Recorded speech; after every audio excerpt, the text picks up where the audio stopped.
Vasco da Gama of Portugal had discovered a sea route to India. He reached Kapat, Kerala in 1498. After this, many Europeans started coming to India for trading. They made their offices and forts in various parts of India. British East Indian Company became the major force in India. The company's troop, led by Robert Clive, defeated the rulers of Bengal in 1757. The battle became famous as the Battle of Plassey. That was the beginning of British rule, known as British Raj in India. In 1764, the Battle of Buxa was won by the English forces. After this, the British got control over many parts of India. Before the First War of Independence, Indians in different parts of India had revolted against the British. Many such of the revolts and armed struggles had taken during that period. India's first war of independence was a revolt of Indian soldiers and people against British rulers. Historian has used the term like mutiny or the Sipahi mutiny to describe these events. The rebellion by Indian troops of British Raj started in May 1857 and continued until December 1858. Many reasons had combined to result in this rebellion. The British rulers continued to forcibly take region ruled by Indians and made this region part of the British Raj. They did not give any respect to all houses of India like the Mughals and the Peshwas. They also made the Indian soldiers of the army use a special type of cartridge. The soldiers had to open the cartridge with their teeth before loading them into their gun. The cartridge supposedly used cow and pig fat. For Hindus, the cow is a sacred animal and they do not eat beef. Similarly, Muslims do not eat pork. Thus, use of this cartridge made the soldiers of both the religion turned against the British. Rebellion broke out when a soldier called Mangal Pandey attacked a British surgeon and wounded an adjutant. General Halsey ordered another Indian soldier to arrest Mangal Pandey, but he refused. Later, the British arrested Mangal Pandey and the other Indian soldier. The British killed both by hanging them. The British forces reached Delhi and they surrounded the city from 1st July 1857 until 31st August 1857. Street to street fights broke out between the British troops and the Indians. Ultimately, they took control of Delhi. The massacre at Kanpur and the siege of Lucknow were also important. The last important battle was at Gwalior in June 1858, in which the Rani of Jhansi was killed. India's first war of independence was a major event in the history of modern India. The Parliament of the United Kingdom withdrew the right of the British East India Company to rule India in November 1858. The United Kingdom started ruling India directly through its representative called the Viceroy of India. It made India a part of the British Empire. They promised the princes, chiefs and people of India equal treatment under the British law. The British sent Bahadur Shah II, the last Mughal emperor, out of India and kept him in Rangoon, Burma, where he died in 1862. The Mughal dynasty, which had ruled India for about 400 years, ended with his death.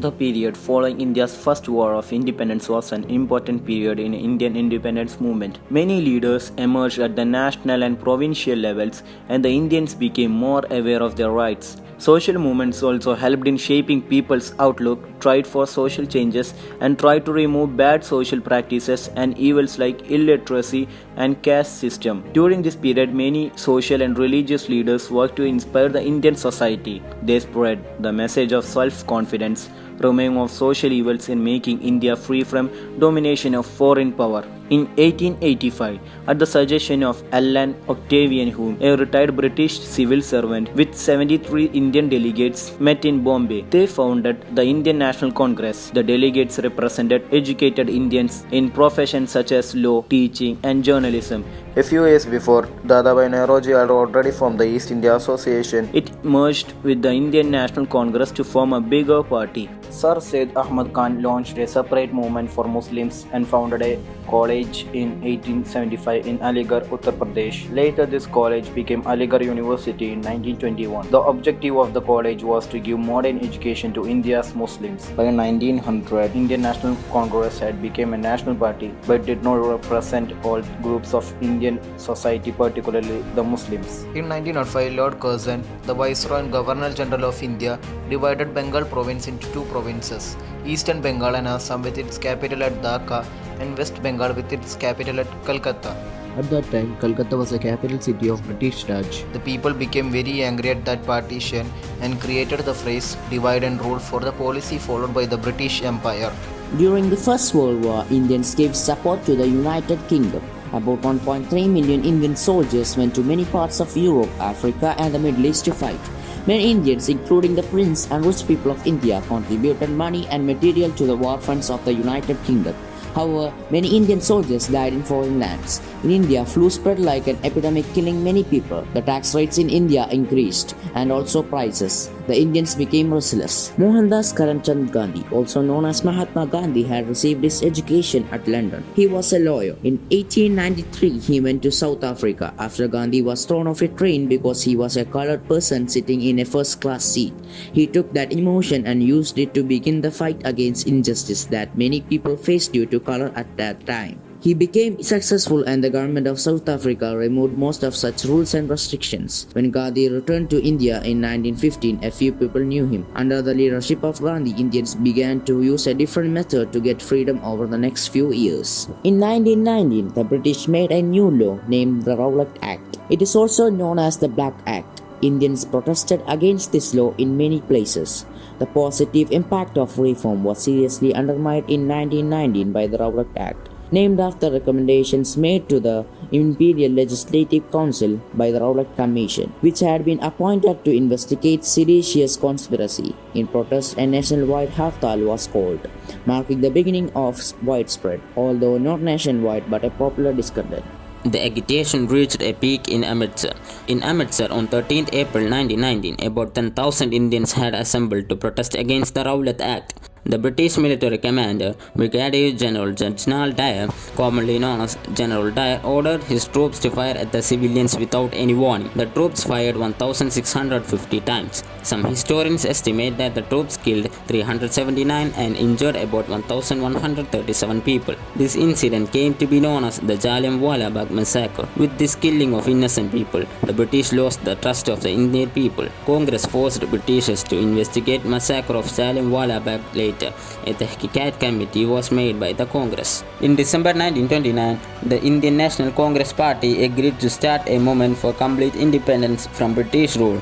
The party decided to start a movement named to disobey the British rule. It became the Civil Disobedience Movement. They decided to observe 26 January 1930 as the Complete Independence Day. This is the reason why India celebrates Republic Day on 26 January. Many other political parties and revolutionaries came together to support this movement. Gandhi started this movement leading 72 people on a 400-kilometer route from Ahmedabad to Dundee, both in the Indian state of Gujarat. On the coast of the Arabian Sea, there they made salt from the sea water and broke a law of British India prohibiting Indians from making salt without paying taxes. So this event is referred to as Salt March. Thus the civil disobedience movement began and it soon spread throughout India. Like this, many non-violent movements were conducted by Mahatma Gandhi. Many Indians did not believe in such peaceful protests, claiming that the British would not give independence to Indians so easily. They believed in armed struggle was necessary to take out the British from India. In some way, this had continued for years after the partition of Bengal in 1905.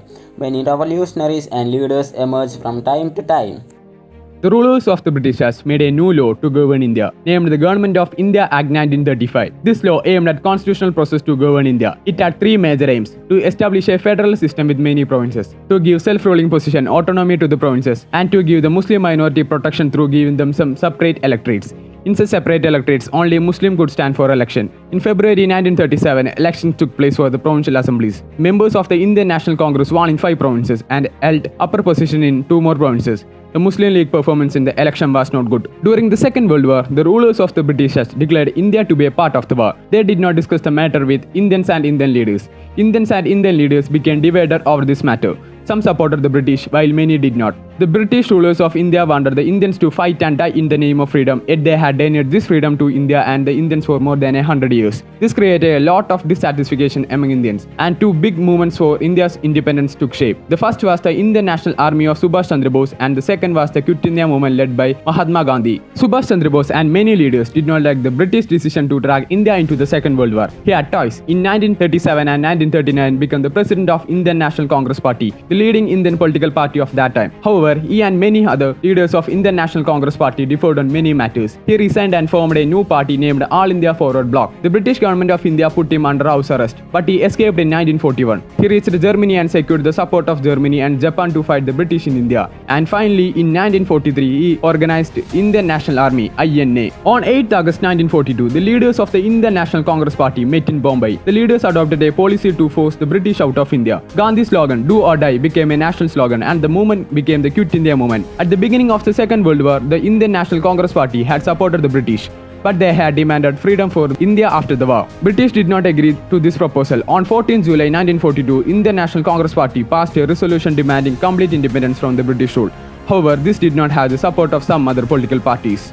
Gandhi had asked the people to keep the Quit India movement as a peaceful movement. Many people started the movement in many places of India, but at some places, the movement turned violent. Gandhi refused to eat until the violence stopped. He was successful in ending the violence.